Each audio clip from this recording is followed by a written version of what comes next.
Hey, everybody, welcome to the Supernatural Beer Bros podcast. I'm your host, Andy, and I'm joined today by Ben down San Diego way We hope. and my esteemed brother up in Maine, Ronnie, with the Skeeters and Viggy the Bad Monkey. What's happening, everybody? Oh, man. So, how's everyone doing tonight? Besides Ronnie complaining about how late it is and that he needs to get his beauty sleep. Yeah, everybody should understand also that they are 3 hours behind me. You are gay.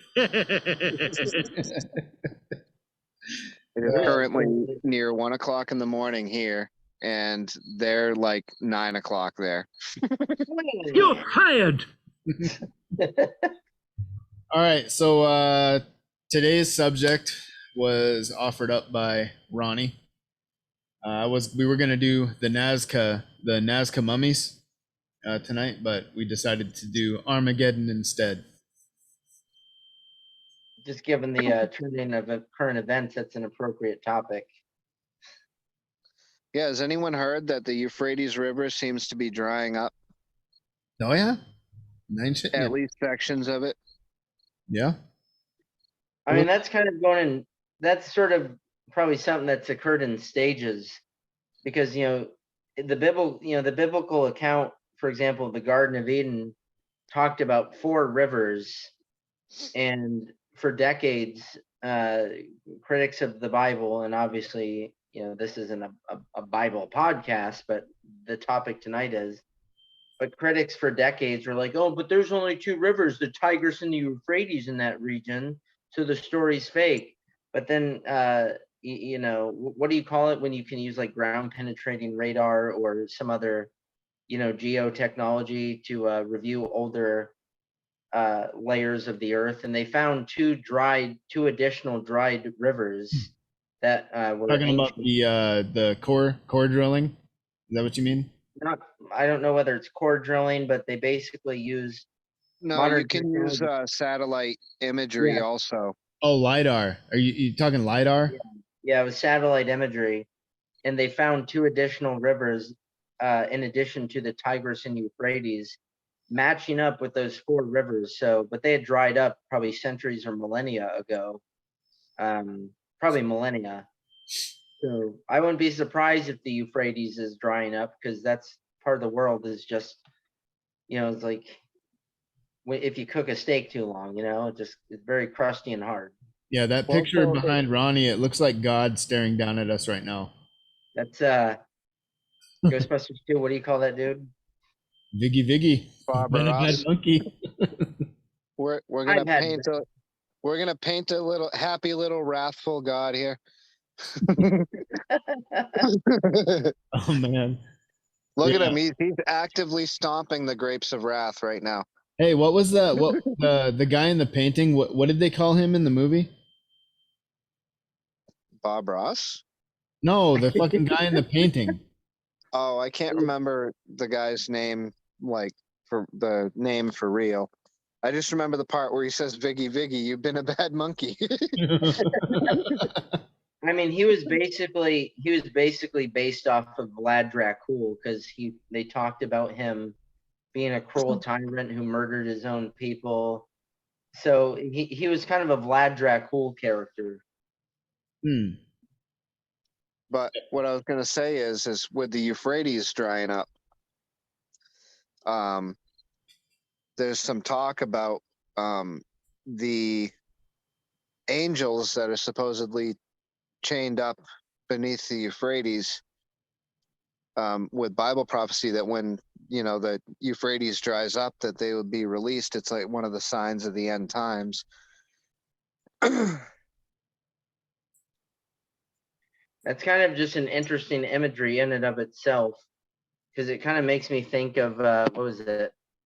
They came out with a movie several years ago. It wasn't Clash of the Titans. It was one of those other Greek films. But basically, they had several gods that were chained up, and then they were released by this sort of Mickey Rourke evil character. But I just had that imagery as you were talking about that. Oh, was that one of the was that the Immortals or? Immortals, thank you. Yeah. The Immortals.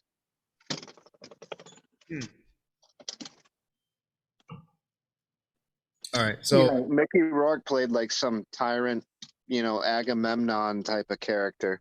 Yeah, exactly. He was kind of a demigod sort of character, and he helped free these gods who were chained up for centuries. And yeah, The gods that were chained up were the Titans. but here, so to talk about what to your point, that specifically comes from Revelations 9:14. It said to the sixth angel who had the trumpet, release the four angels who are bound at the great river Euphrates. I mean, just so according to biblical, and that's the thing with Revelations is many see it as nothing but allegory for, just for like spiritual triumph. Many don't see it as literal, but just for the sake of this discussion, there are allegedly four angels who are bound at the great river Euphrates. And here's how it continues on. And the four angels who had been kept ready for this very hour and day and month and year were released to kill a third of mankind. The number of the mounted troops was twice 10,000 times 10,000.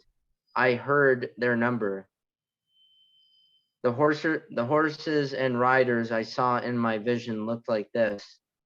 And here's obviously, unless he's describing a futuristic vision of like modern uniforms, this is probably nothing but just symbolism. But their breastplates were fiery red, dark blue, and yellow as sulfur. The heads of the horses resembled the heads of lions, and out of their mouths came fire, smoke, and sulfur. A third of mankind was killed by the three plagues of fire. hold on a minute. Yeah. Out of their mouths came fire, smoke, and sulfur. That smells like, or that sounds a lot like a gunpowder discharge, like out of a tank. Like artillery and tanks. Yep.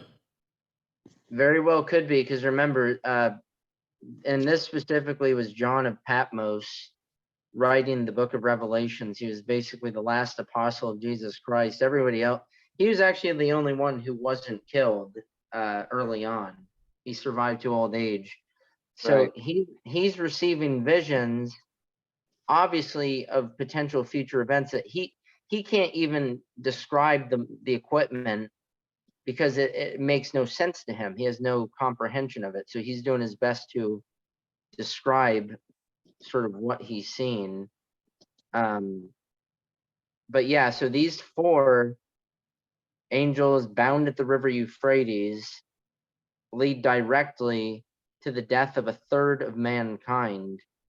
And just to go along with that still, were killed by the three plagues. So he calls it the three plagues of fire, smoke, and sulfur that came out of their mouths. The power of the horses was in their mouths and in their tails, for their tails were like snakes, having heads with which they inflict injury. Did they have the power of the horses in their wangs too, shooting ropes all over the world? Naturally, of course. But so just for reference, the previous verse to the one talking about Euphrates, this is the sixth angel sounded his trumpet. And I heard a voice coming from the four horns of the golden altar that is before God. So now it doesn't necessarily say anything whether or not, I mean, maybe the Euphrates drying up is some sort of weird symbolic acknowledgement of these angels being technically freed. I'm not sure, but it doesn't say it in the scripture necessarily that it's drying up, but that doesn't matter. Maybe it's symbolic of the womb of the earth drying up and becoming barren. Yeah, hey, because the Euphrates is sort of what do they call that? The Fertile Crescent, where humanity sort of first sparked almost, or culture, human culture, I should say. Yeah. So, what was I gonna say? So the Armageddon is the prophesied location of a gathering of armies for a battle during the end times, which is variously interpreted as either a literal or symbolic location. The term is also used in a generic sense to refer to any end of the world scenario. In Islamic theology, the Armageddon is also mentioned in Hadith, which is strange because the angels are supposedly buried underneath the Haditha Dam. And Haditha, I don't know. She will be spared because she let me Aladdin on her face. Oh man, Ronnie, you're killing me.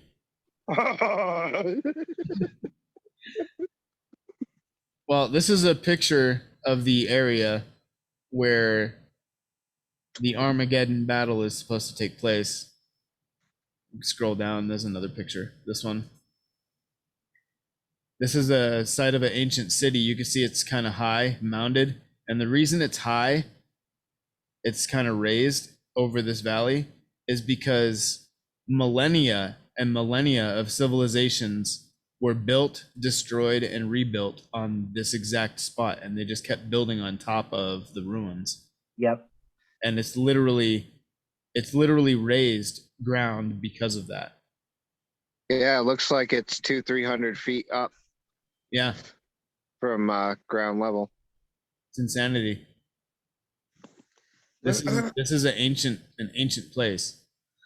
I mean, no, it's been occupied for multiple thousands of years. And Megiddo, or the plains of Megiddo, have seen battle for thousands of years. I mean, from pre-Bronze Age tribes all the way up to the World Wars, honestly. I mean, up in like the British Expeditionary Force in the Levant, which at that point it was just British soldiers and Commonwealth troops fighting against the Ottomans and the Germans. Like they were having battles around these areas in 1917 and 1918. I mean, it's an ancient battleground unlike any else. I bet those areas are pretty haunted. Well, you had Crusades, Muslim raiders, World War, ancient tribes. I mean, there's untold Hittites. Yeah, I mean, it just all of them. Every group, the Greeks, the Persians, Egyptians probably at some point or another. Yep. Fighting, enslaving the Jews. This place, this area in history has never been left alone. Yeah, I don't know if it's, who knows, maybe it's like some weird center of spiritual, some sort of spiritual vortex that draws violence to it. I don't know. When the Romans burned, was it the Temple Mount or something like that? The Temple of Solomon. Oh, okay, the Solomon Temple. Yeah. Well, I mean, that fire that they set is still smoldering to this day underground. Was it a coal fire? Yeah, no, it's like, I don't know, like parts of it are still, there's still heat. There's still hot spots underground. Yeah, there's still hot spots underground from that fire.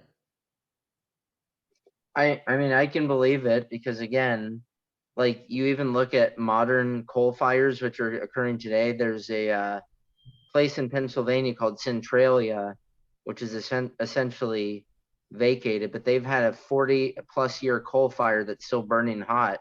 Now, obviously 40 years isn't, 4,000, or isn't 1,000 years, but still it goes to show that it's just burning. It has no end in sight of stopping. I want to know when there's no oxygen, the shit can smolder for a long time. Yeah. I want to know how, in that time they made a fire so hot to burn down a giant stone structure, megalithic structure like Solomon's Temple. You know, stone doesn't burn. You know, it takes a lot of heat to vitrify rock. Maybe they had a dragon. You know, I don't. It just something doesn't add up with a lot of this stuff. I mean, you're talking thousands of degrees. I don't know. Maybe it was a windy day. Maybe the dragon shot ropes all over it and burned right through it. I'm just saying, if it was a really windy day, almost like a bellows, like a forge, you know. The whole Roman army stood outside of Solomon's Temple, and they all just started furiously masturbating, and it was so hot. It was so hot, and they and they all just shot ropes all at once and knocked the whole temple down and caught it. The heat of passion of that was so hot that it just burned the temple down. Anyways. Yeah. I mean, the Romans carried off a lot of stones and artifacts too. It wasn't all like destroyed by fire. They, Right. you know, Yeah, I'm sure. They used, you know, heavy, you know, like probably sledges or, you know, other sorts of tools to destroy the temple physically and remove much of the, you know, they repurposed a lot of the material, no doubt. Yeah. Well, yeah, it's isn't a lot of the limestone casing stones from the pyramids, or a lot of that stone made its way to Europe. Yeah. With Napoleon. Well, yeah, and found its way into a lot of you know, cathedrals and shit in France. Well, I mean, yeah, like the British, you know, they alighted with a lot of materials from across the world for centuries. The Roman Empire, you know, the Romans did the same. Western Christians did the same to the East. I mean, it's just sort of a victor's prerogative, you know, to bring back a trophy. You know, the one big mystery, I'd like to know whose private collection is the big golden capstone from the Great Pyramid. Probably somebody has that capstone. That's probably like Soros or probably a Vanderbilt. That's probably where they have their World Economic Forum meetings. It's probably the same person that has the fucking the what do they call it? The Spear of Destiny or whatever. Oh yeah. Or the spear. What do they call that? The one that stabbed Jesus. The Spear of Destiny. Yeah. Yeah. I mean, yeah, it's named after a specific soldier, but they found that first during the Crusades, but then afterwards, I guess it vanished. It's probably buried under Oak Island, you know, the Oak Island from the History Channel. Yeah. Along with the Ark of the Covenant. They think they're going to find the Ark and all the holy relics there because the Knights Templar buried it there. The Ark of the Covenant is probably actually in Ethiopia, but that's for another time. Yeah, I've heard that's the most likely place. Yeah. So basically, I mean, if you look at this place, go back to the picture. It's a really good spot for a fortress. Flatlands, fields everywhere surrounding it. You got a commanding view of the entire area, 360 degrees. Yep. Napoleon. Thousands of years of erosion of ropes being shot all over it. It's Napoleon even, because this is called the Jezreel Valley. Oh, I didn't even think about that after your comment, but Jezreel Valley. And Jezreel Valley. Israel. But even all over it. Like this valley in and of itself had in excess of 30, probably even 40 major battles, and probably God knows how many skirmishes throughout its history. Napoleon called it the most natural battlefield he ever saw. So, and that's coming from one of the most brilliant. This says this strategic valley has been the scene of around 200 battles throughout its long history. Oh, and you know what? Those 34 battles might have just been in the Bible. So, of which only a few are recorded in the Bible. Yeah. I mean, it's just kind of a central location, fertile fields, like it's perfect for society. It is one of the most blood-stained battlefields in the world. Consider some of the biblical events, including battles that occurred in the valley. Deborah and Barak, their great victory against Jabin, king of Canaan, and his general Sisera, happened at Mount Tabor. Gideon, the menacing Midianite forces numbered 135,000 and wreaked havoc in Israel. The spring of Herod, where Gideon's 300 mighty warriors were identified, helped Israel defeat the children of the east in Judges 7. Saul's defeat. Elijah and the prophets of Baal.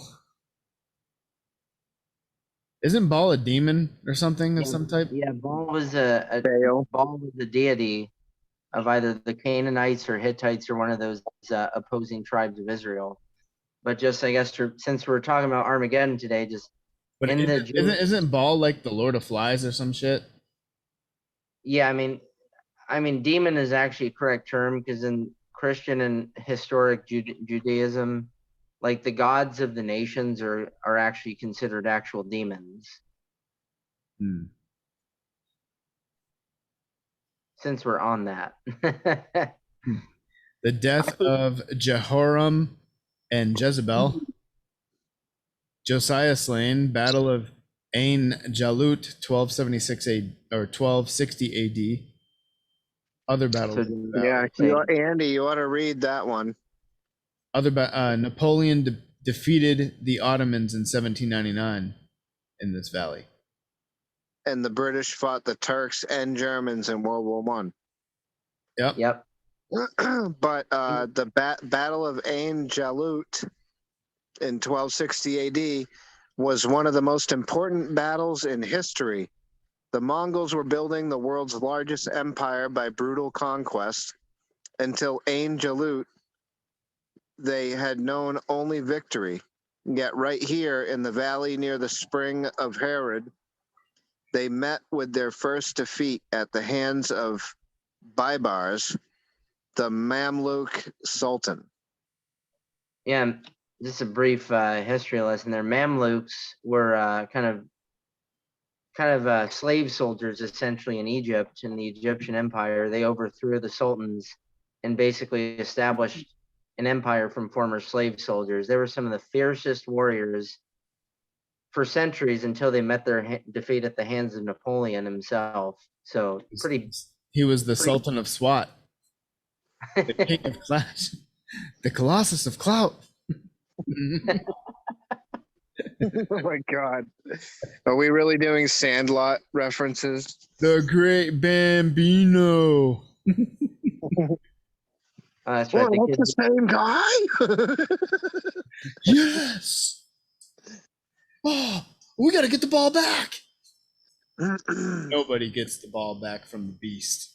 But actually, just to tie it back real quick, so like it mentioned Gideon, like during World War I, and I can't remember like some of the specific British captains and commanders of who were operating in the Levant against the Ottomans and the Germans.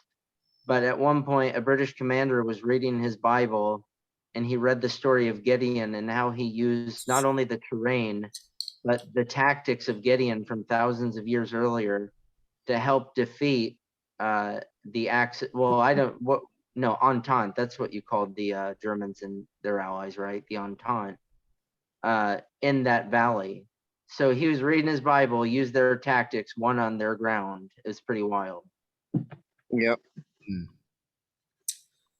Because believe it or not, the Bible is actually full of tactics. People just think it's like a book on, don't beat meat and don't kill your neighbor. But no, it's actually, there's a lot of military tactics listed in the scriptures that are kind of surprising. Hey, yeah, like the fall of Jericho. Where is the harm in beating meat? You're not hurting anybody. Well, you're supposed to. It's apparently Apparently, it's more preferable for you to spill your seed in the belly of a whore than it is for your seed to touch the ground. Well, That's well true. then I guess flushing it down the toilet's out of the question then. Yeah, because they Right, didn't have 'cause toilets, you're- dumbass. It was a mortal sin to waste your seed. It really So was. then better to spill it in the belly of a whore than let it hit the sand. But I have an endless supply of it. But anyway, just on that note of tactics, what kind of tactics was it with Jared? How many days did he say did God tell them to march around the walls of Jericho, and then on the last day they blew their trumpets and the walls would fall, or something like that? Yeah, so I can't remember. I think it was 7 times around I think they walked around 7 times around Jericho, but now this is a very different part of the Holy Land, not directly. Yeah, so Right, they yeah. walked around the walls of Jericho for 6 days, once every day, and 7 times on the 7th day. And actually, on that note, because at Jericho, they also had an insider, Rahab the harlot, who was spared death.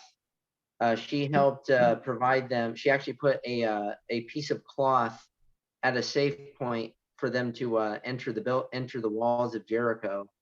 So again, inside intelligence, an inside supporter, betraying the city, helped them breach the walls. So Yeah, I wonder if when they were marching around Jericho, I wonder if they were like stomping their feet and chanting that thing from the old Jack Nicholson Batman movie, where they were like black and white, red and green, black and white, you've never seen. Yeah, I wonder if they walked around, and the seventh day they would do 7 times, and then they would blow their trumpets and the walls would collapse. I wonder if trumpets was an allegory where they would actually all just, instead they actually in reality blew their wads on the wall, and then the walls collapsed. Hey, did you ever see that one it was a video, the rant, like not a rant but a rage video from Robert Frank, where he was all talking about like he's like, Jesus was up on the cross and he looked down at those pathetic Romans that were hanging him up there, and Jesus thought to himself, do these motherfuckers even fucking lift? He's like, then Jesus got down off the cross and he turned water into pre-workout. And then he got one of the sickest fucking pumps the world has ever seen. Oh my God. Yeah. You close my gym, I'll close your casket. Yeah, just sorry for that detour, but yeah, because Gideon's actually often a discussed tactic because he had thousands of troops at his disposal, yet he selected 300 of the most loyal, trusted troops in his command. So again, It's always 300. I mean, look at 300 Spartans. It's always 300. Well, and to be fair, that 300 long preceded Thermopylae, but you're right. Well, the number 3 is a reoccurring theme in biblical texts. 3, Well, yeah, 7, it's the Trinity. But yeah, but anyhow, yeah. So they're saying upwards of 200 battles. I mean, to me, I have to. So I think what they meant by 30 or 34 was probably major engagements, like Angelut, for example, and Napoleon's defeat of the Ottomans. But you probably had hundreds of skirmishes between, scouts and tribesmen and advanced troops. I mean, that didn't make the cut. Yep. Yeah, it was insanity, man. So but did they have more on those 4 angels? Because to be honest, I'm a little embarrassed. That's actually new to me. Well, like, I didn't realize there was a video that Ronnie sent earlier on our text, and I'm gonna play it. because really the important part is the audio.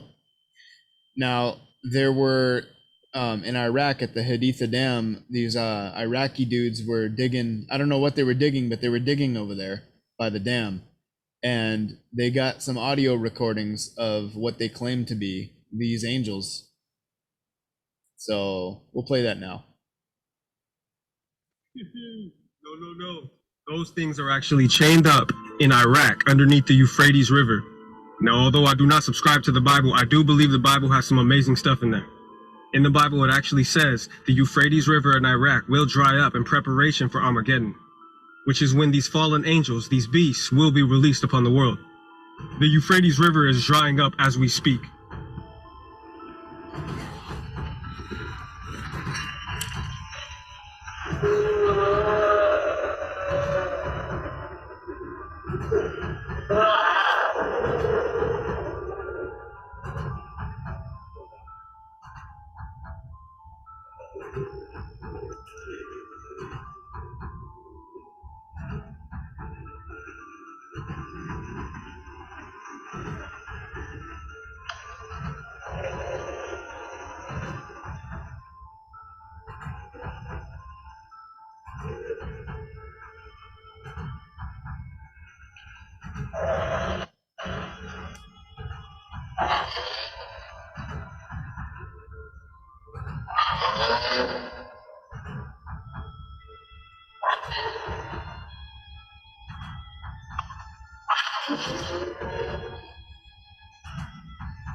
Yeah. No, I'm all set. I wish they'd stop playing that creepy fucking music over everything. Why can't they just play the sound? You know? Right? It's So fucking annoying. so this is actually a separate verse too, and honestly, this is new to me, and because I thought that would have been mentioned in the same verse that we discussed earlier in Revelations 9, but actually, my man's right. So this comes from Revelation 16. The sixth bowl, Euphrates, dried up. Then the sixth angel poured out his bowl on the great river Euphrates, and its water was dried up so that the way of the kings from the east might be prepared. Notice that's kings from the east. The Asians. And I saw three unclean spirits like frogs coming out of the mouth of the dragon, out of the mouth of the beast, and out of the mouth of the false prophet. For they are spirits of demons performing signs which go out to the kings of the earth and of the whole world to gather them to the battle of that great day of Almighty God. So he's right. I mean, it is predicted that the Euphrates will be dried up as a sign. Andy, do you think that that audio, a couple of those sounded a lot like that damn Sasquatch? That damn Sasquatch. Yeah, I mean, Well, like, all right. So this looks like some kind of a blog, but this is what someone wrote. I'm just gonna read it because I haven't read it yet. But these are the words of a voice John hears coming from the four horns of the golden altar, Revelation 9:13, the temple object described in Exodus 27:2. This voice commands the sixth angel with the trumpet to free the four angels who are held captive at the Euphrates River, the ancient boundary between Assyria and Israel. Once again, Revelation reminds us that God is ultimately in control of these events, allowing or announcing each one.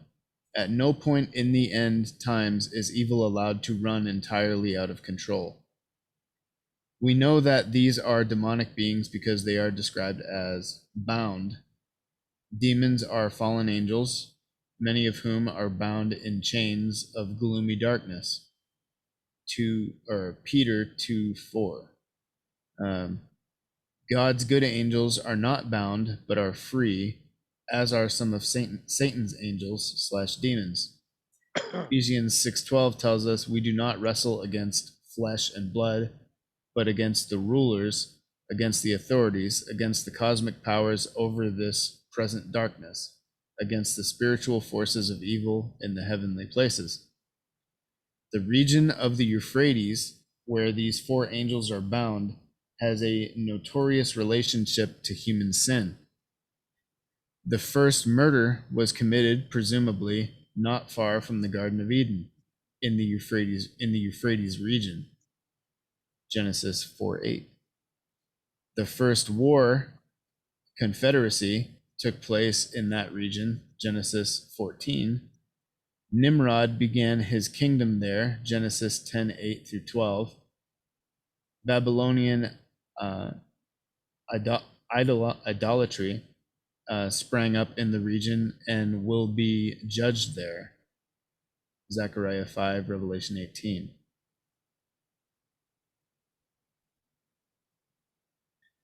Oh, and the 4 angels bound under the Euphrates River are Ziagra, Blutus, Angriala. Angriala, and Luticers. So that's their names. So those of you out there that understand the power of names and how to use that power, yeah, you might want to do something because these fuckers are about to break out and wreak havoc. Yeah, it's one of the big parts of getting rid of demonic possession is first you have to find out what the entity's name is that's possessing. Yep. Once you know its name, you can begin to assert power over it. There's power in names. Unfortunately, I don't know how to use that power.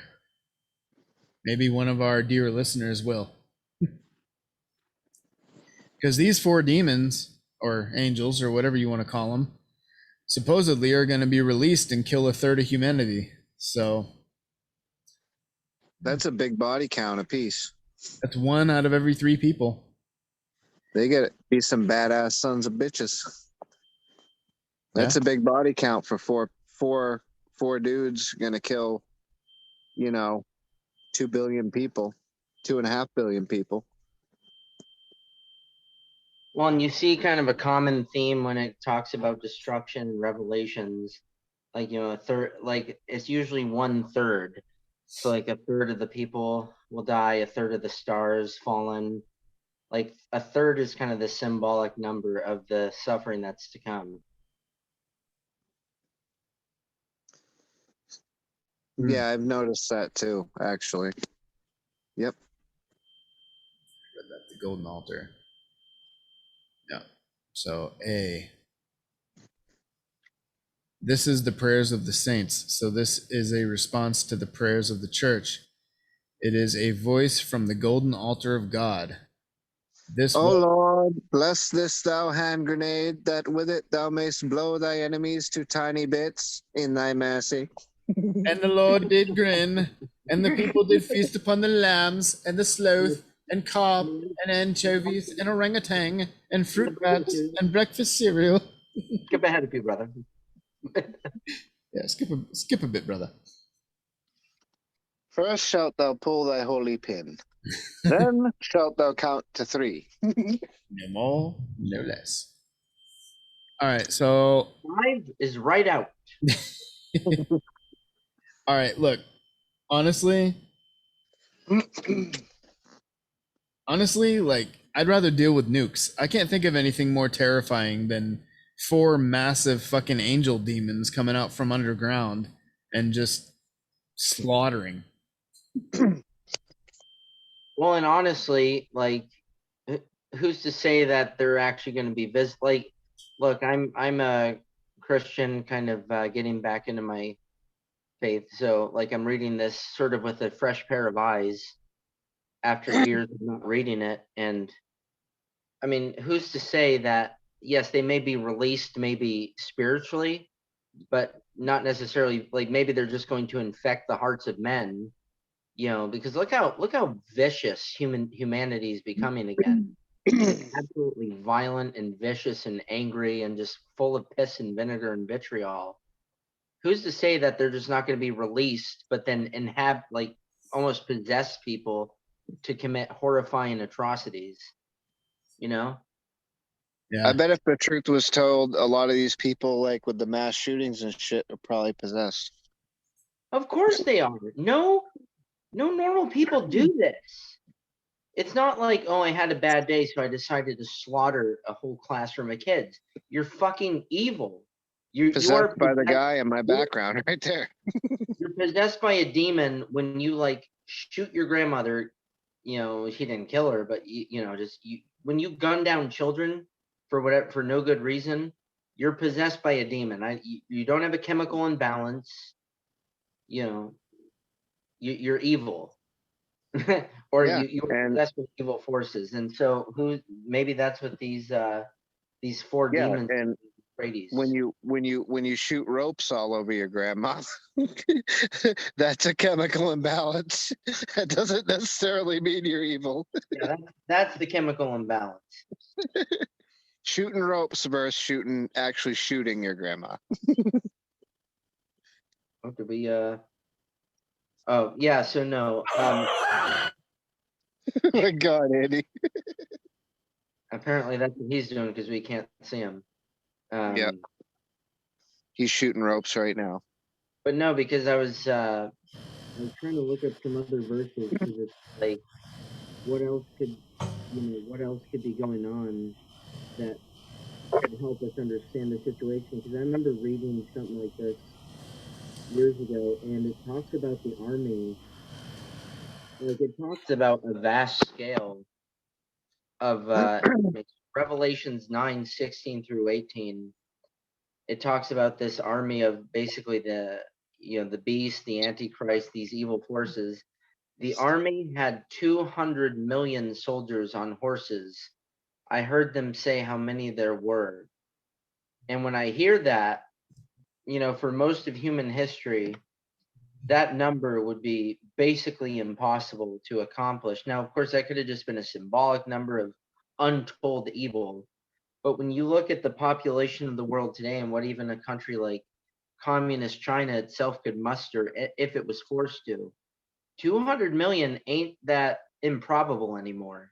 Like, like, I think even at its height of all the forces combined, there were like 96 or 100 million men under arms in like World War II. And that's Right. with a global population that was a fraction of what it is today. Like, China right now could muster a force that big alone. if they force it, because they also have an issue where, because of sex selective abortions in China, they actually have an overabundance of men. They're actually kind of reversed against the rest of the world, where females are a majority in most cases, Right. because of families valuing males over females. There's far more many men than there are women in China. So, just as an observation. Yep. So that's the army, 200 million. That is completely feasible for today's world if they forced, conscripted an army of that magnitude. Yep.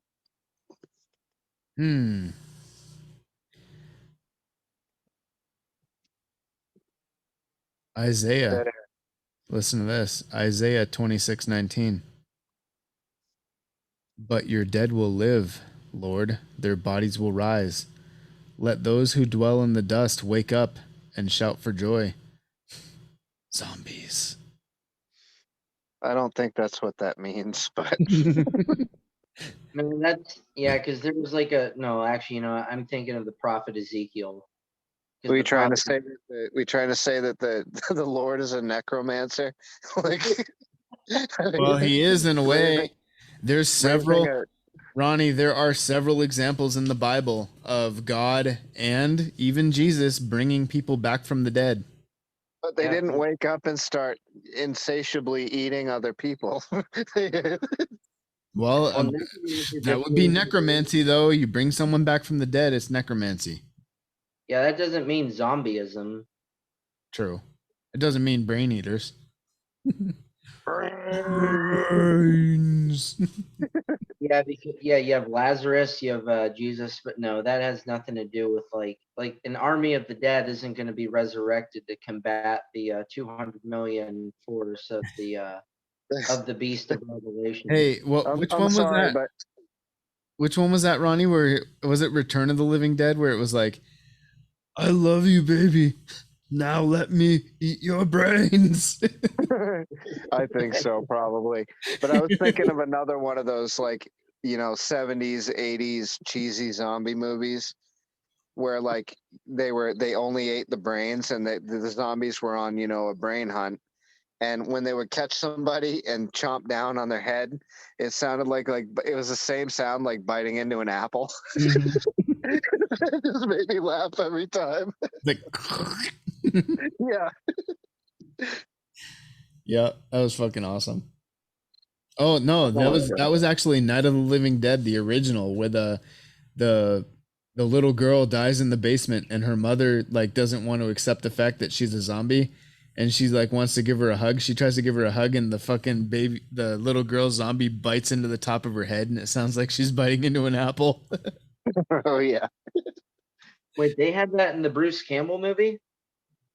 No, that's you're talking about Evil Dead. Oh yeah. Never mind. Yeah. Yeah, Evil Dead 1 through 3. Number 3 being Army of Darkness. All Well, right, yeah, you primitive yeah. screwheads, listen up. My name's Ash, and this is my boomstick.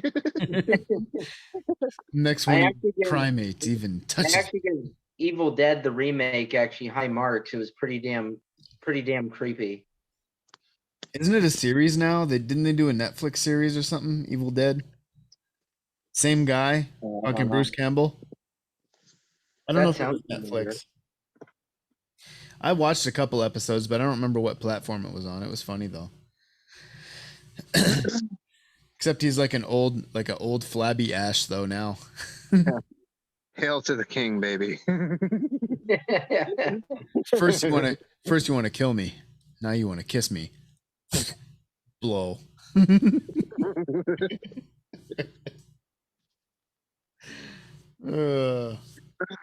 That's just what we call pillow talk, baby. He's like, but what about all those sweet things you said to me last night? That was what we call pillow talk, baby. Yeah, that shit was funny. Yeah, so The sea is foamy. You have wandered way off course. all right, Yep, so pretty much. where are we at? I lost track. I mean, we had last talked about an army of 200 million being feasible, but Yeah. 200 million Chinese shooting ropes over the whole world. I don't think the Chinese are capable of 200 million by themselves. Sure they are. Not by yeah, themselves. forced conscription. I think they could do 100 million. Not 2. They have like they have 1.2 or 1.3 billion people. Actually, I think it's closer to 1.5. There it is. They have the numbers. Like if they forced it, they could. Now, obviously, yes, they would have allies, so they would have like what, maybe forced conscription, 10 million North Korean men at their disposal. I really hope to God the Russians aren't that stupid that ultimately they would willingly side with the communist Chinese regardless of everything that's gone on, because they just have to know they want their wheat fields. They want Vladivostok. I like it. It reminds me of that Red Dawn, the original one, when they're sitting around the fire with the Air Force guy that just got shot down. And yeah, Powers Booth. Yeah. they're like, well, who is on our side? And he's like, 600 million screaming Chinamen. And he's like, well, aren't there a billion screaming Chinamen? He's like, there were. And he throws his whiskey in the fire and it like flares up. Wait, so the Chinese were on our side in that movie? Yeah, because for whatever reason, they caught a nuke or something. Like, caught some nukes. Wow, that's a turn of events. Yeah, apparently the Chinese were on our side against the Soviets Okay. in that movie. Well, because he said, everyone's gone, and a lot of people are staying out of it. Most of Europe wanted nothing to do with another war, another world war, and he said, the British are on our side, but they won't last long. And they're like, well, who is in our side? Who is on our side? And he's like, well, and he kind of smiles. He's like 600 million screaming Chinamen. Damn.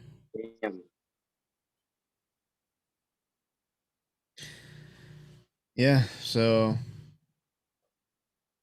basically, if Revelations is true, we're all fucked. Ain't a damn thing we can do except watch it happen. I don't, because that is the difficult thing about this book, because it's a apocalyptic book. It's a book of prophecy. It's not like, you compare it to the rest of Christian scripture, which is pretty straightforward. It's just talking about, morality and teachings and very clear, relatively clear-cut language, whereas this is very esoteric, mythical, mystical.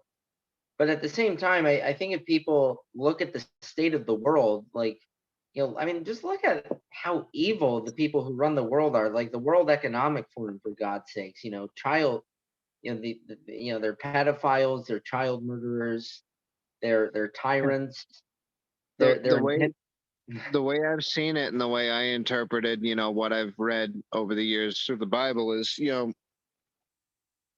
if you're not pious enough of a man to make, or a woman to make the cut for the rapture, you're going to be purified through pain. That's about Pretty it. much. Yeah, that's basically going to be most of humanity is not going to. I mean, there is talk of 144,000, 12,000 symbolically from the 12 tribes of Israel. Now, there's always debate on that, if that means that's the initial group that's taken before all this calamity begins, or if they're the martyrs of the demand, because a lot of the revelation has to do with the revenge for the martyrs as well. But I mean, I just, because again, I know a lot of people look at Revelations, and I'm obviously coming from it from a Christian perspective, so call it bias, call it what you will. There's a lot of Christians who don't believe in the Bible, so it's not like we're all united on that.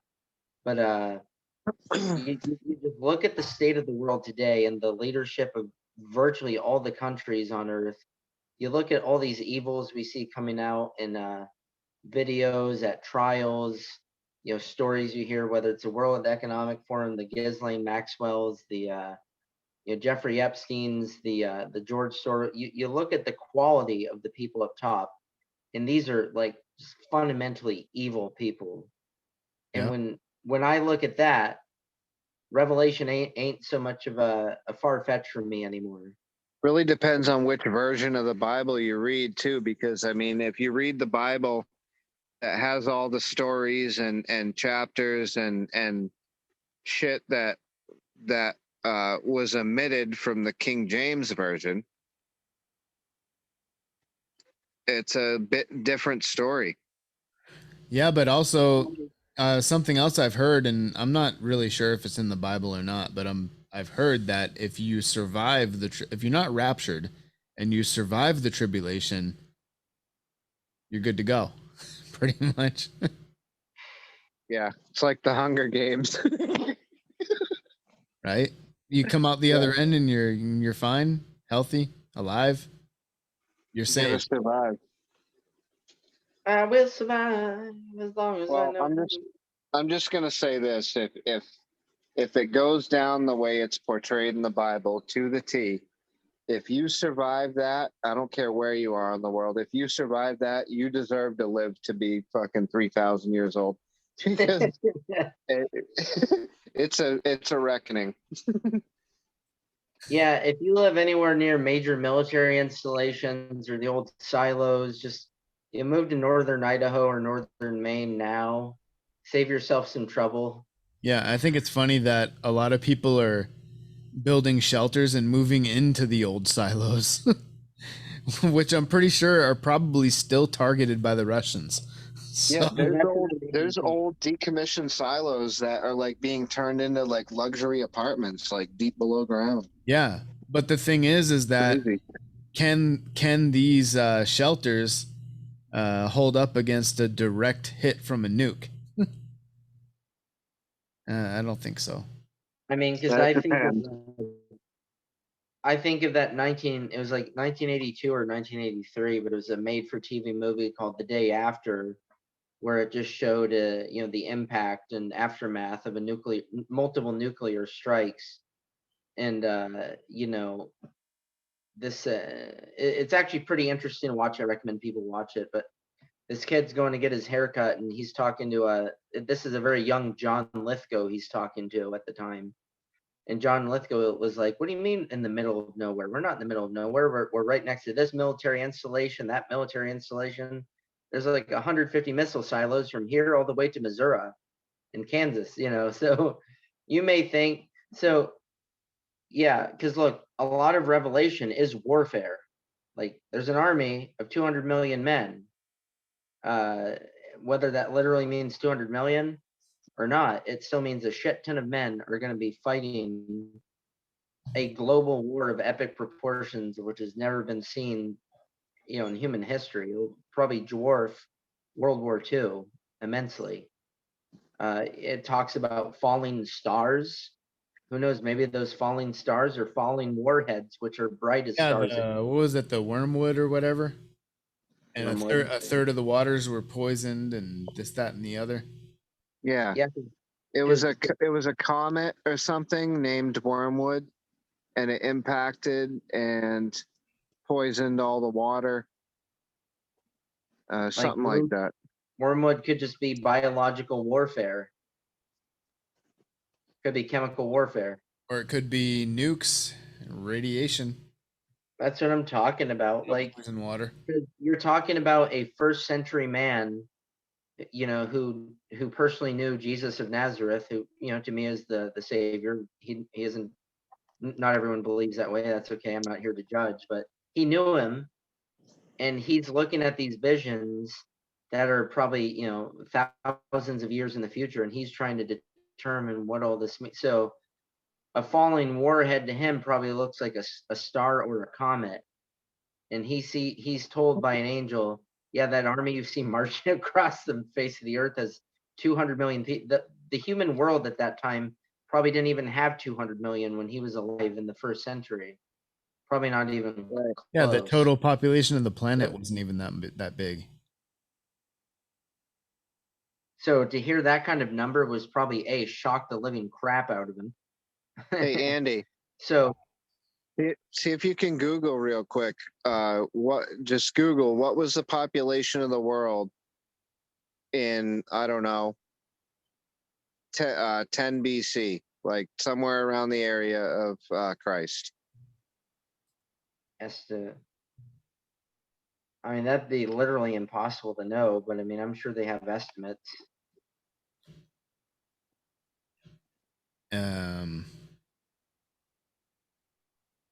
I think Rome at its height had 1 million. I think about 27 million is what I'm seeing here. Of the whole world? Yeah. That's small. Yeah, I mean, because think about all the continents. I mean, like Rome had a census, but like all the tribes of Africa, all the tribes of Europe, like they didn't keep records. I mean, With that amount of people on the planet, though, it could be entirely conceivable if you lived in the correct area and just set off on your own for the rest of your life. It would be entirely conceivable to not see another human being for your entire life.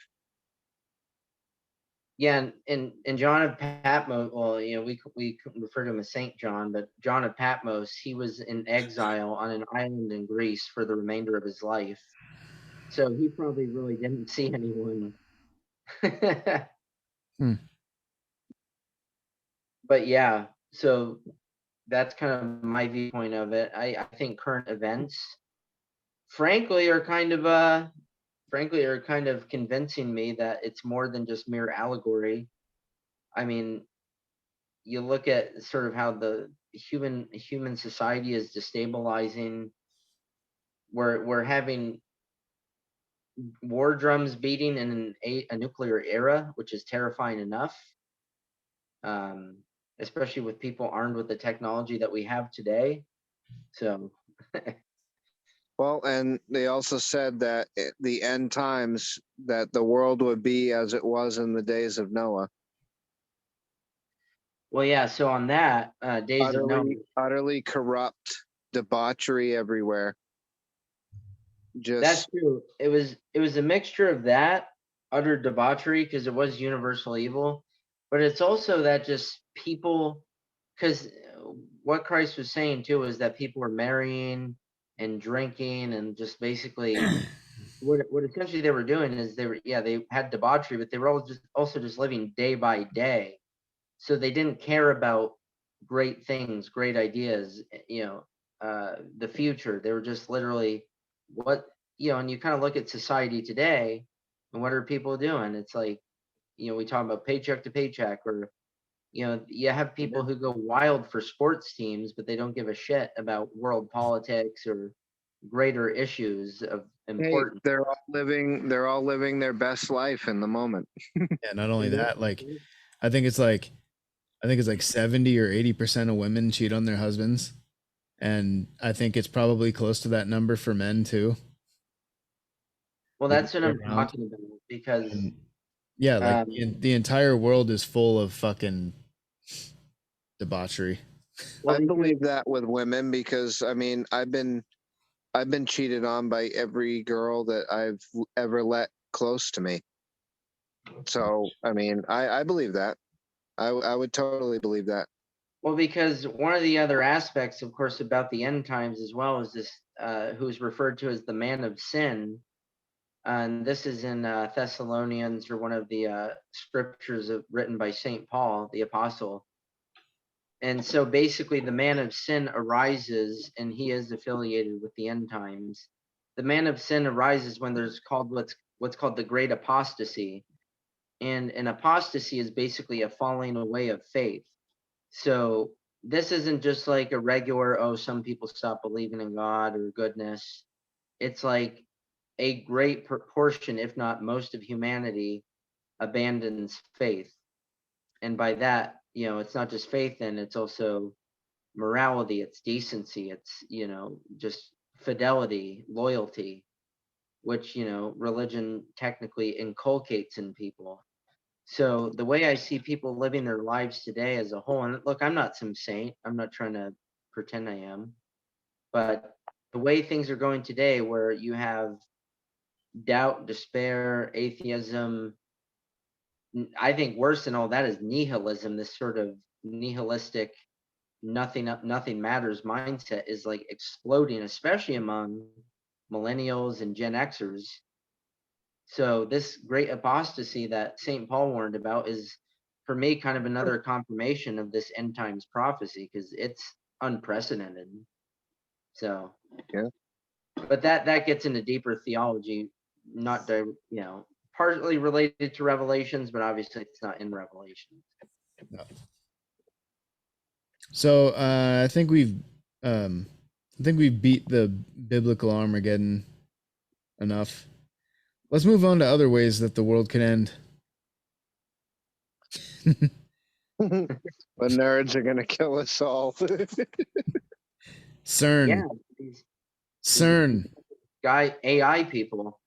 CERN generates a does, black hole that devours everything. CERN does one too many experiments and fucking gets the entire planet sucked into a fucking black hole of their making.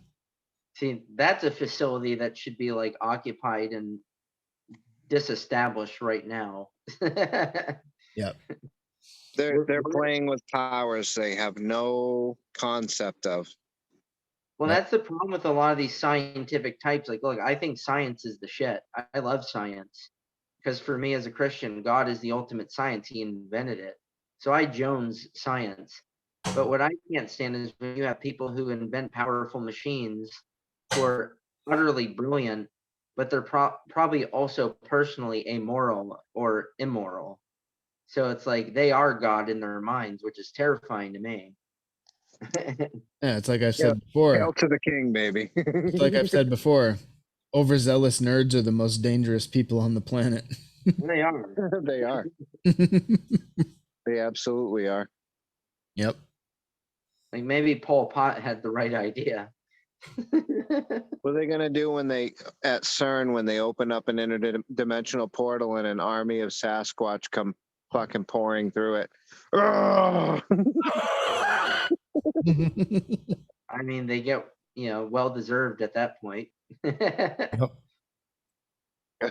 That damn Sasquatch. Isn't there like a theory about CERN that we were consumed by a spreading black hole and we're just in some sort of bizarre alternate universe?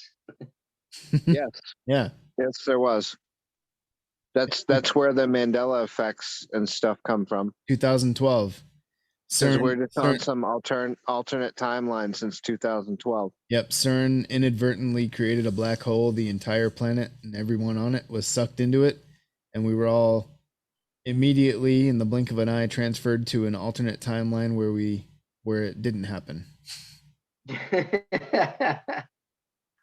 Well, you know what? The way things have gone, I wouldn't be surprised if it's true. Yeah, someone saved game and just hit the reset button, restarted the game at their last save point. It was basically where that was. It's like a big game of The Sims. Now we're into simulation theory. The sea is foamy. We've wandered way off course. The sea is foamy. You have wandered way off course. I thought you wanted to do it live. Fuck it, we'll do it live. No. Well, do it live. Fuck it. Do it live. Fucking thing sucks. All right. All right. It's actually All right. the live sound of an engineer at CERN. All right. Next end of the world scenario. Let's say a comet strike. Or asteroid strike. Large asteroid. I mean, we Actually, probably don't. Isn't probably don't do there one inbound right now for like 2025? They're saying it's gonna come really fucking close. It's supposed to pass in between us and the moon. Like, I mean, closer. That than happens the every moon. day. Pretty Yeah, much but every day. not an Earth-ending asteroid passing that close. Maybe if they send enough of us out there, like a few million, and just stick us in spacesuits, but like with little holes so our wieners can pop out, and we all shoot enough ropes at it where it just like Spider-Man and just kind of pull it out of the way. Just start splooging all over it. It's like a million all at once, like a giant circle jerk. Yeah, just like Jericho, the whole army just out there furiously masturbating. Just shoot their loads on it. Oh man, hey, it'll be the first fucking interstellar circle jerk. First time for everything. I mean, we probably don't It's even the possess, asteroid, the cracker.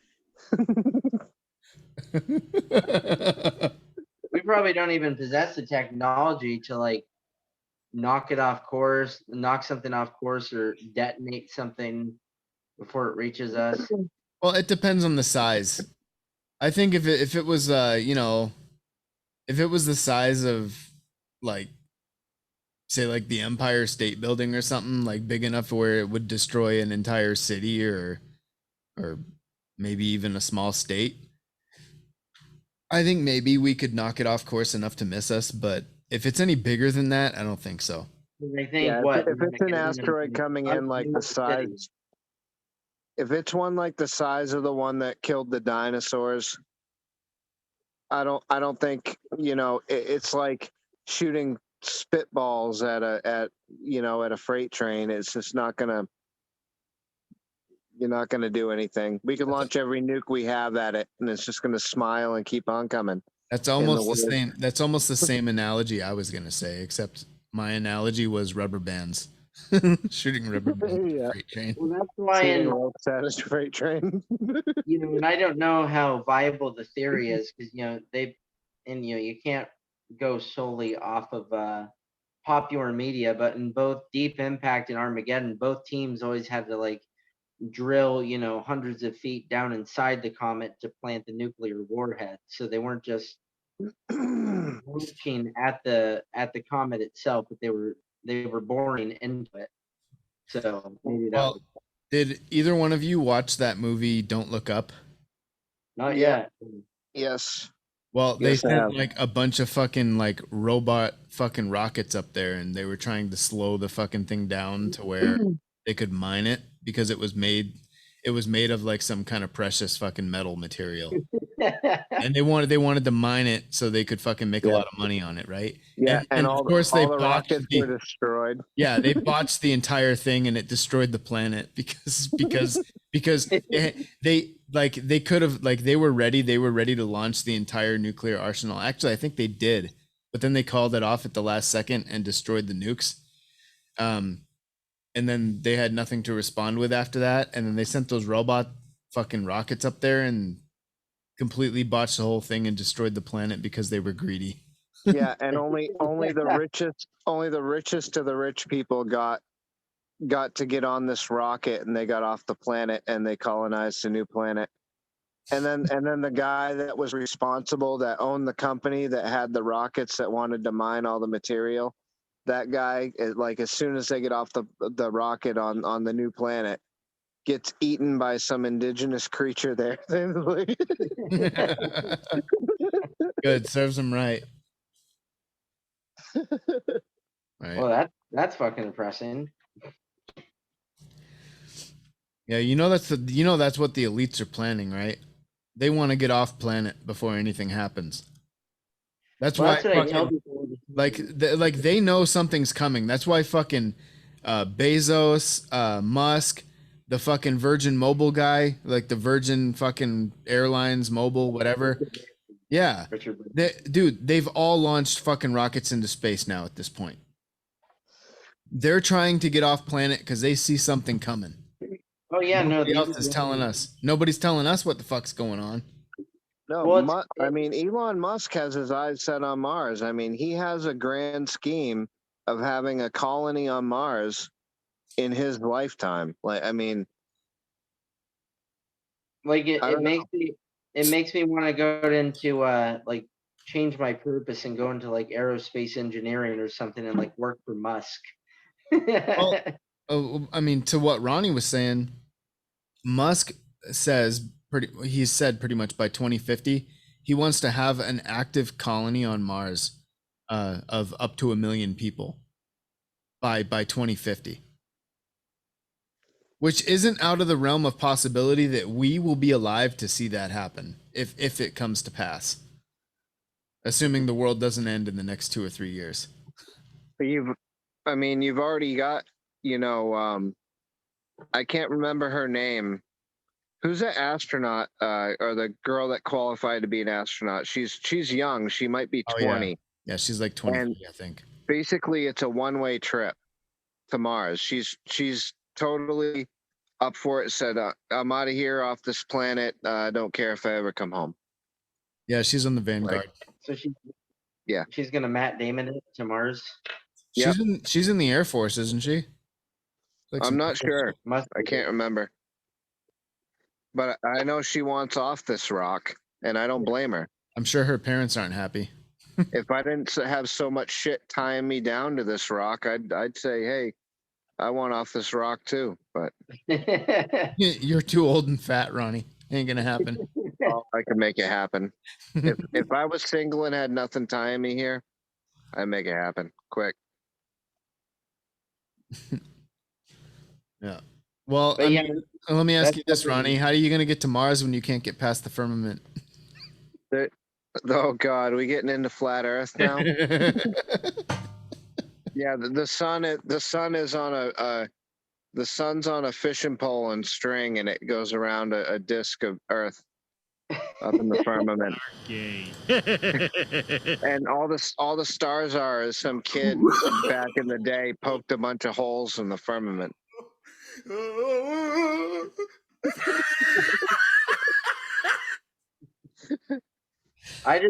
My favorite thing is Australia not existing. That's what I want to be true because that's funny. Australia doesn't exist. I haven't heard that It one. is the land down under. So if you were in Australia, you'd just fall right off. So where do all the millions of people that claim to be from Australia, where do they actually live if Australia doesn't exist? Well, shit, Probably just Los Angeles because it's full of actors. we even got listeners in Australia. So, I mean, but Crikey. of course, those listeners don't exist because Australia doesn't exist. Those are just fake VPNs. I've never heard that. Where did that come from? I Oh, mean, I've shit. heard of like Antarctica not existing, that Antarctica is just the ice wall, but I've never heard of Australia not existing. Yeah. I've seen. The flat earthers say Australia doesn't exist. Okay, so where do all these people that are Australian come from? To speak Australian. They just all live in Los Angeles. They're actors. Foster's Australian for beer. Hold on. This woman is convinced that Australia doesn't exist, even though it doesn't exist, and she has evidence. Hold A on. good friend of mine moved to Australia like 2 years ago. He lives in Australia right now. Shelley Florid has written a pretty epic and quite lengthy status as to why she believes Australia simply isn't a thing. Shelley wrote, Australia is not real. It's a hoax made for us to believe that Britain moved over their criminals to some place. In reality, all these criminals were loaded off the ships into the waters, drowning before they could see land ever again. God. It's a cover-up for one of the greatest mass murders in history, made by one of the most prominent empires. Australia does not exist. All things you call proof are actually well-fabricated lies in documents made by the leading governments of the world. Your Australian friends? They're all actors and computer-generated personas, part of the plot to trick the world. Okay, see, now I want to get a passport and actually go to Australia just to throw mud in this person's face. Well, and I have been there on deployment, so it was a very It's very definitely a real place. that she says they're all actors and computer generated. Oh my God. The shit people make up, flat Earth is another one.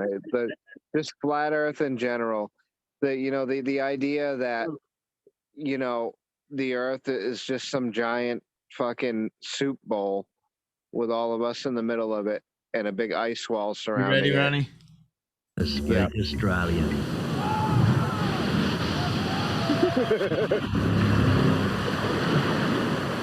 Hors d'oeuvres.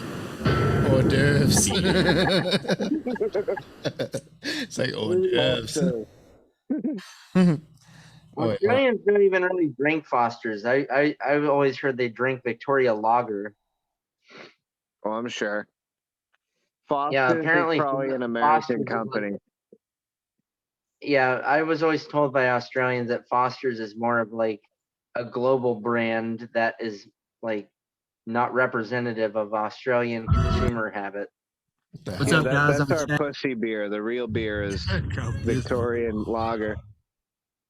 Yep. How to speak Australian.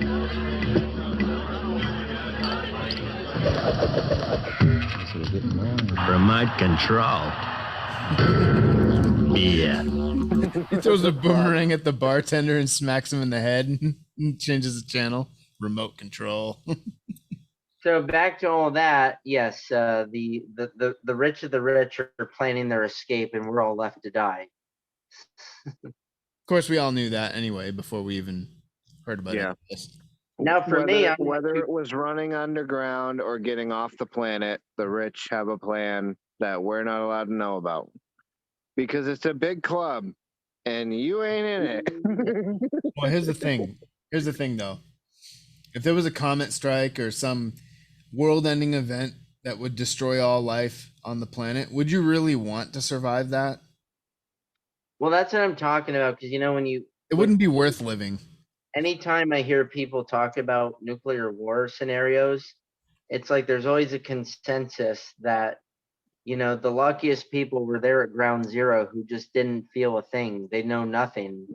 They were evaporated. It's the survivors who are going to live through the shitstorm of fallout and social unrest and starvation and watching your dear ones die. So You wouldn't want to be one of the lucky men to leave the planet to Mars and repropagate the species. sure, just put me on an asteroid with Rachel Weisz. Oh, you'll have way more flavors than just her. Being one of the only human males left alive, you'll have all the flavors you want. Well, there was an interesting, on that. I remember hearing years ago that after one of the major wars in Europe, I think it was the 30 Years' War, which kind of decimated many of the populations. Germany, there was no Germany at the time, but there were various Germanic kingdoms. But some of the Germanic kingdoms authorized men to have children with multiple women. I don't know if they allowed them to marry them, but they certainly authorized breeding with several women to regenerate the German population, which was kind of destroyed almost. Yep. Doesn't surprise me. So, I have to get my stud finder and put it on me.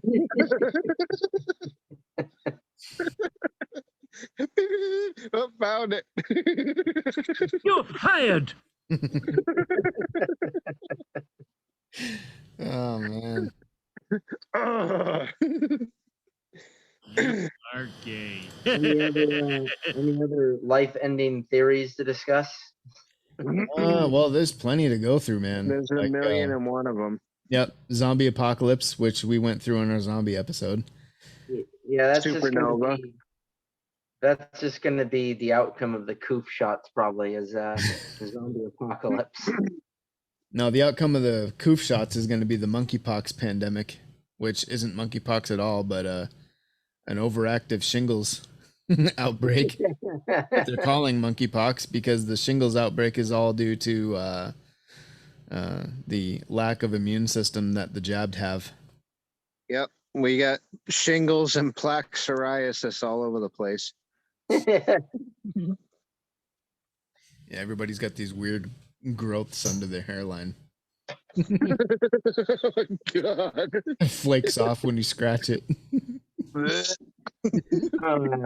Excuse me, sir. Part of your scalp fell off on the floor. Oh, thank you, son. Yeah. Here, I got a dull, rusty knife. We can finish that scalping for you. Yeah, I'll scrape that off for you. If that just ends up happening and there's mass die-off, then I'm gonna just personally occupy some property in Martha's Vineyard for my own taking. Yeah, I think so too. Yeah, I think I'm gonna take Obama's house. Yeah, you know what? On Truth Social, I saw a post that I commented on, and it had something to do with how BlackRock and Vanguard, how they fucking own everything, and it had this huge fucking list of all the companies that they fucking own majority shares in, and it's all the biggest companies on the planet, right? They're $1 trillion corporations. And I commented, I said, yeah, I'm when all this, I'm yeah, okay, I'm that's all well and good for now. I'm but what are they gonna do when the shit hits the fan and we decide to take all their shit? Actually, that'd be a really good discussion next time, is the properties that they own. Yeah, I mean, BlackRock has enough money to hire a mercenary army larger than our army. Okay, Ronnie, what are they? Okay, what are they gonna do when 1 billion fucking people decide? Well, you know what? I'm gonna take all their shit. Yeah, it ain't just companies that they own. You know, BlackRock's been buying up all the residential property. It goes up for sale, and they buy it for 3 times what it's worth before it even hits the market. I know. That's true. They Bought they've been trying to 40 buy my house. Yeah, they bought 40 single family residences in one Florida neighborhood. Dude, they've called me like fucking 500 times in the last 2 months, and I hang up on them every time. BlackRock. Or what? One of its subsidiaries. Investors. They just want to buy your house. Why the fuck would you buy my house at peak market, 20% above market, right before a crash? Makes no sense. To create a housing shortage and scarcity to drive prices up. They can't drive prices up. It's about to crash. The prices are going to come down and hard soon. Yeah, and foreclosures are going to be all over the place, and guess who's going to scoop them all up? BlackRock. They already are. The housing moratorium came to an end, and a lot of banks are foreclosing on fucking everybody. But we're getting way the fuck This is not into anti-com territory. I think this is a good topic for next time because that's important. But Yeah. So yeah. Well, we beat the Armageddon horse to a bloody pulp, and it's writhing on the ground on its death throes. Oh my God, yes. Perfect time to peg it. Sounded you like you just blew your fucking wad.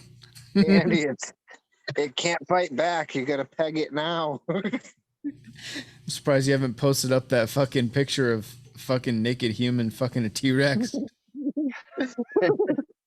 I need you to sign this, sir. We need to use our nuclear capabilities, sir. we need to peg it now. We need to nuke them. We need to nuke them now. Shut up! Shut up! Shut up! Goddamn peacemongers, you idiots! Oh man. Oh, you know what? I didn't bring it up, but the aliens that were supposed to make their presence known didn't happen. Of course not. Imagine that. Right. The so-called time traveler who had specific dates. Hey, maybe Imagine that. he came from a different dimension. You don't know. Oh, He's that's on right. The whole maybe he's on 2012 the- CERN thing. Maybe he's on the whole Julian calendar, and we're all using the Gregorian calendar. No, I think it's the whole we were sucked in the black hole in 2012, and so now we're on a different timeline, and it didn't happen. Maybe he's on the Homo Slapian calendar. You are gay. Yeah. Why don't you tell We'll the do it live. Fuck it. Yeah, that's what he was saying. The time traveler. Yeah, he's like, wait, what's gonna happen next week? I don't know. We'll do it live. Fuck it.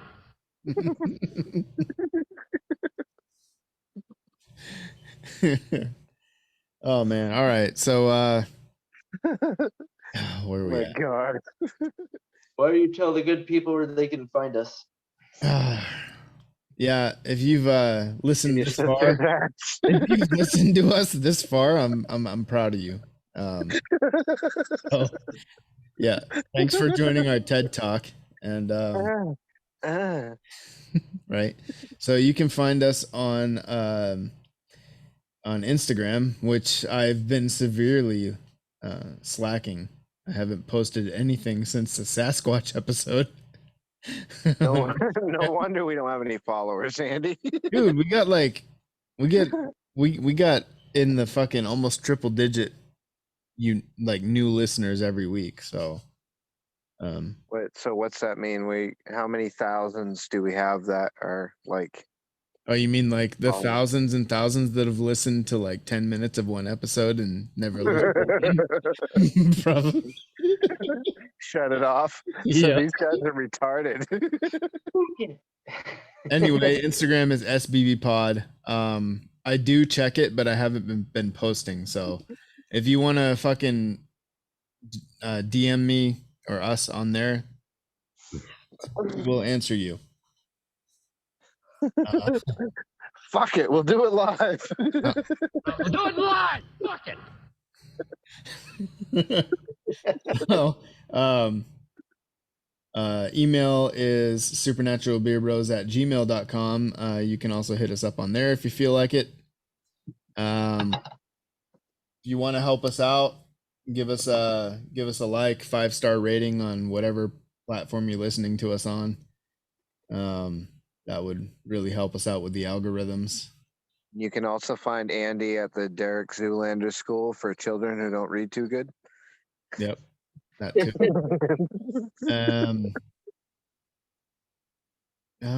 What else? Oh yeah, you could check out our other podcast, the Anticom podcast. If you're into politics and especially conservative leaning. Zoltan. Yep. You can listen to that if you want. If not, that's cool too. And I say that's just about it. Did I miss anything, Ben?